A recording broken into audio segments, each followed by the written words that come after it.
Okay, so here we are outside again doing another video. Today it's actually a little cold, which is why I'm wearing a jacket. But I've got an awesome video that a lot of you have been waiting for. And if you have a MyQ video keypad, this video is for you. So you definitely want to stick around, because today we are going to be installing the brand new MyQ wired power adapter. Now, this has been something that people, since they came out with this, have been wanting for a long time. And they kept saying they weren't going to bring one out, but I think because there were so many people creating their own, they decided, hey, we should probably do this, which was a good idea. So they came out with this power adapter kit, which basically puts a fake like battery device in the back of it, and then you just simply plug this into the wall. So we are going to actually do the unboxing and the installation out here at the garage where the keypad is. And one thing you have to know about this is that you need to have the device already added to your app and functioning before you install the power adapter. So you want to make sure that's done before you even start. But I'm really excited to kind of get this hooked up, and it's just going to eliminate the need to do any battery replacements, any recharging. And the only caveat is, obviously, if your power goes out, your keypad is not going to work until the power comes back on. But obviously, that's not something that happens very often, so I'm not really worried about it. And if I was, then I would leave the battery in it. So, you know, I think this is going to be a better solution anyways, especially now that it's winter. When it's cold, the battery doesn't last as long as when it's warm anyways. So this is going to be a nice change of pace. So we're going to open this up, let's see what's inside, and then we're going to take this off the wall and we're going to get this installed. It actually should be really quick, and this is probably going to be a kind of a short video because I don't expect this taking very long, but this is something everybody's been wanting. Now they have it out. I'm going to show you what it's all about, so you want to stick around. So let's get to it. All right, so on the side here, you can see this is actually something I didn't realize they would have. This is a swivel plate that's going to replace the fixed plate that's currently mounted, which is kind of nice because it's going to allow you to be able to move the camera a little more left or right. Right now I just have a fixed angle. You don't have a way of moving it, so that's actually kind of nice. Of course, I have this cable here, and it is 25 feet, more than plenty to run from the device to more than likely an inside plug. And then of course they have these devices here, which is what goes inside where the current battery is, and this allows you to hook the cable to this plate. The plate makes contact with the fake battery, and that's what powers the camera. So this is what's inside. This is the plate, and of course the other equipment's behind here. So let's go ahead and get this unboxed. All right, so here's the plate, and again, this is going to obviously mount to the wall. I would imagine it's going to use the existing screw holes, but we're going to find out. Of course, the camera is going to mount to this side here, and it allows you to be able to move it side to side once you loosen these screws. And they have these little slots right here, which is where you're going to be actually running the cable. So this is really nice. I really like that they added this. All right, so here's the power adapter, and as you can see, they give you these two little clips here that you're going to actually screw on the back of that little plate.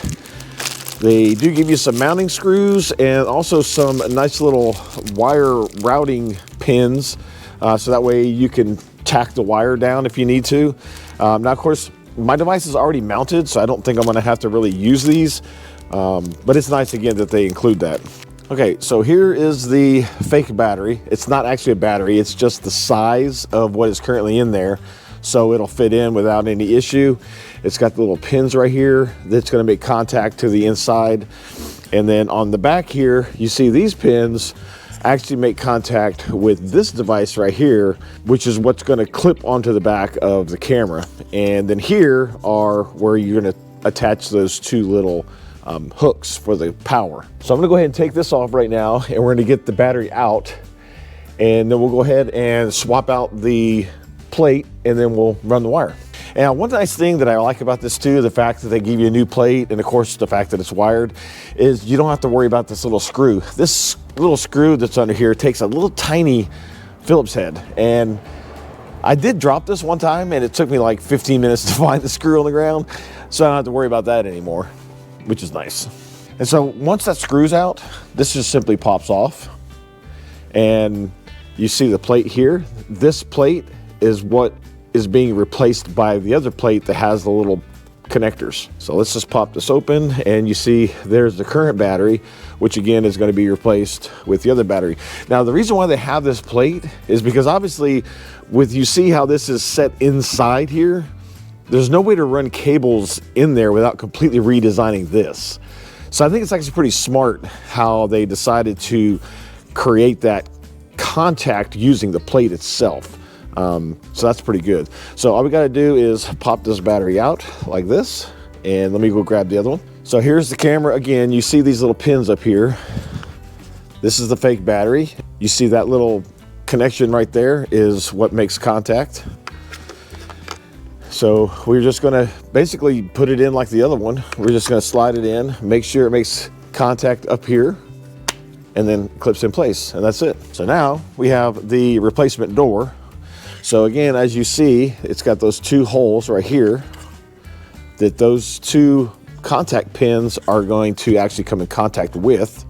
And you can go ahead and assemble this all together. You don't have to wait until you get the base put on or the cables connected, because all that's really the last thing is the cables. So let's go ahead and pop this on here like so. And so now that is ready to go. As soon as I get the base swapped out, I'll get these two things connected and we'll get it mounted. Okay, so got the screws out, got the plate off, and as you can see, this is just flat. There's no adjustment.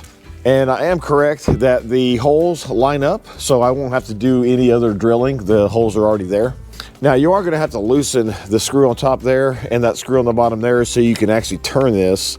That way you can adjust it. But right now we're just gonna go ahead and get it mounted. And one thing I wanted to mention too, you'll probably wanna have these pointing down, because when you mount the camera on the other side, these wires are gonna be coming off the bottom of the camera, and so they're gonna need to route in these little slots right here.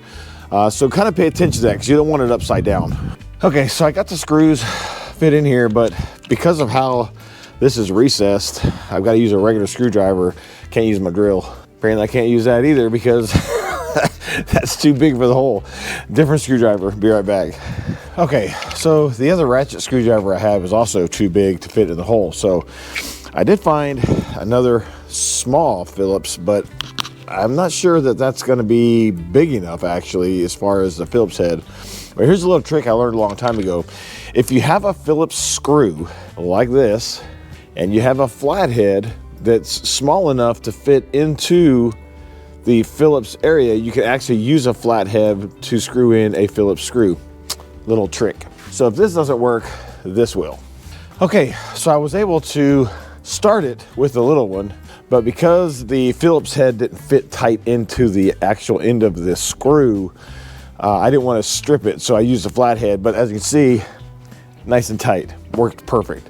So just a little trick, if you got a small enough flathead, you can actually use it for a Phillips head. But this reminds me that I'm gonna have to find my other screwdriver that I know I have, I just can't find where it's at. Okay, so now what I plan on doing is I'm gonna go ahead and screw this to the plate. I'm gonna mount the camera, and then I'm gonna run this wire out of the bottom, up here to the top, and I'm gonna come in right here where these two pieces of insulation kind of meet, and then I'll go inside, which will completely bypass the garage door. Be careful to not run your cable around the outside of the garage door track, because if you do that and you close your garage door, it's going to cut the cable. and then you're going to have to buy another one. So I'm going to run it on the inside, and then I'll be able to plug it in on my plug I have over here right inside the garage. So this is actually going to work perfect.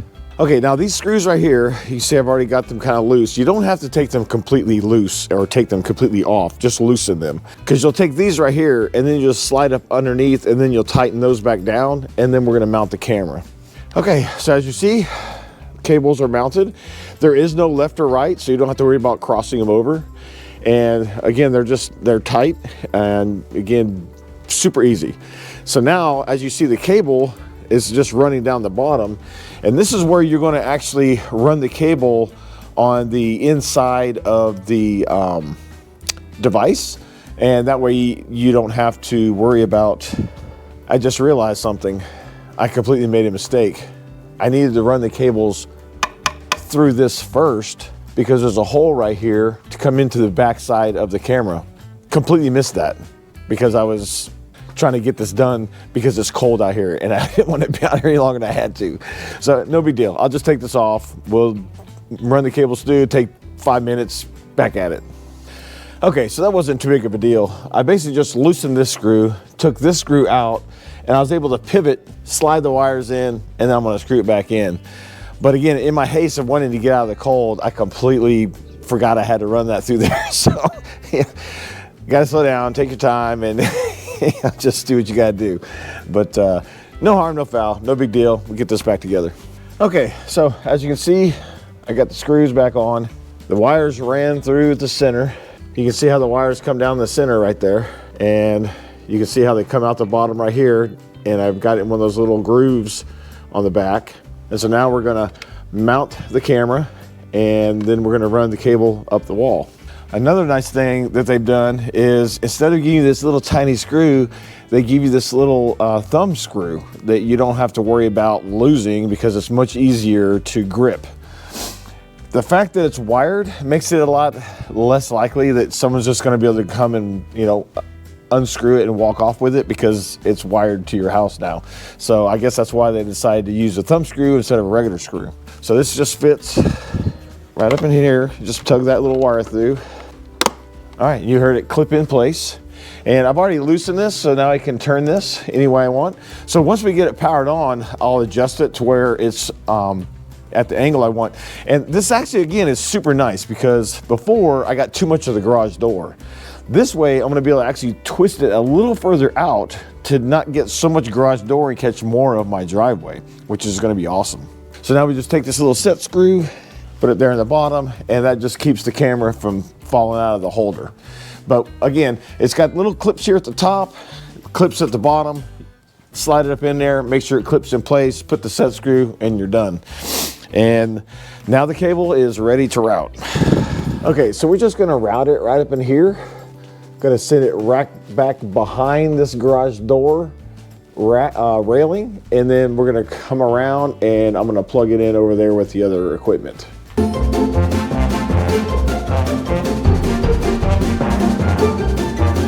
Okay, so as you see, it runs up through here. I actually have this little clip from another like light strip I used to have up here.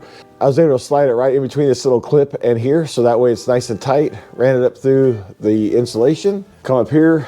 For the time being, I just kind of wrapped it around that nail that's already in there, and then of course I routed it behind the rack here and plugged it in over there. Now I'm gonna clean the wire up, but for time's sake, just to get this completed, I went ahead and just routed it like that, but I will be taking some of those little wire clips they have, and I'm gonna actually run it down the wall and over, and it'll be nice and tidy. But for now, that'll do, because I'm cold and we'll get in the house. But as you see, the light's on, which means it's powering up. And then we are going to get in the app and we're gonna take a look at it in the app and we're gonna adjust it so it is pointing in the direction I want it to point. This honestly could not have been any easier, other than me making the mistake because I was in a hurry because I'm cold. But this was super easy to do.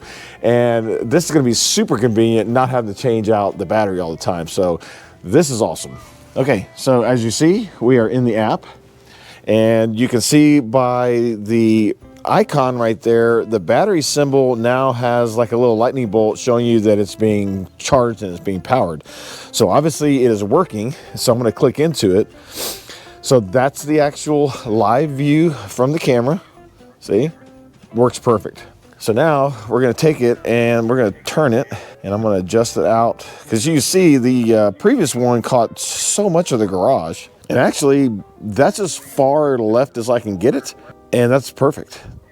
That really changes the whole angle at which it's capturing video, which is awesome.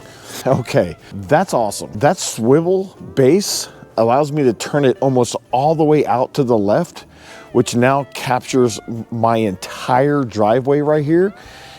And I'm not getting, half of the garage door in the picture, which is fantastic.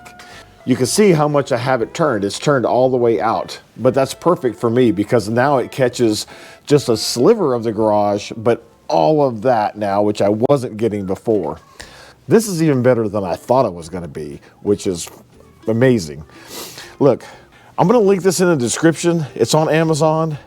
Make sure you go check it out. If you have one of these, this is a must buy if you have the ability of plugging it into the wall. That's all you need is a regular wall receptacle. And as you see, this took maybe 20 minutes, probably would have taken less had I not been in a hurry and forgot to route the cable through the hole. And so it's cheap, it's like 35 bucks. You route the wire, plug it in, you're done. And now you have a nice, firmly mounted, totally adjustable camera angle with a wired power source that you no longer have to switch a battery out. It's a no-brainer. Go get you one. And if you want to check out the other MyQ products that secure my house, go check out this video right here on the brand new outdoor wired security camera. We'll see you next time.